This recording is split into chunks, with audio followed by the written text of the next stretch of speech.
எங்கேயும் 1% கூட இல்லாத கார்பரேட் கம்பெனிக்கெல்லாம் எப்படி இவ்வளவு சலுகை பெற முடியுது?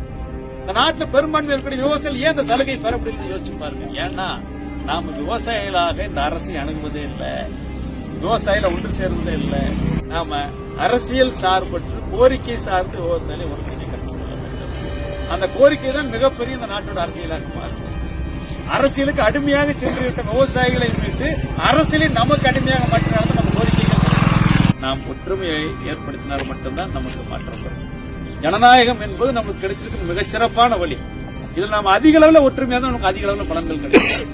நம்மளை பிரிச்சு வச்சு அவன் பலனடைஞ்சிட்டு இருக்கிறான். அதை உணர்ந்து கொண்டு நம்ம இருக்கக்கூடிய உள்ளூர் இருக்கக்கூடிய மாமச்சான், பங்கு பங்காளி, சமூகத்துக்குள்ள பிரச்சனை, தட பிரச்சனை, இது எல்லாம் தான் பெருசா பேசிக்கிறீங்களோ, நம்மளை ஏமாத்தி கொண்டிருக்கிற கார்பரேட் நிறுவனங்களை, நம்மளை சுரண்டை கொண்டிருக்கிற அரசியல்வாதிகள், அதிகாரிகளை பத்தி நீங்க யாரும் பேசுறது? எங்கேயும் 1% கூட இல்லாத கார்பரேட் கம்பெனிக்கெல்லாம் எப்படி இவ்வளவு சலுகை பெற முடியுது?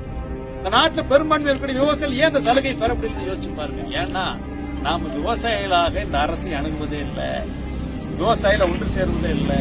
நாம அரசியல் சார்பற்று கோரிக்கை சார்ந்து விவசாயிகளை ஒருங்கிணைக்க அந்த கோரிக்கை தான் மிகப்பெரிய இந்த நாட்டோட அரசியலாக மாறும்.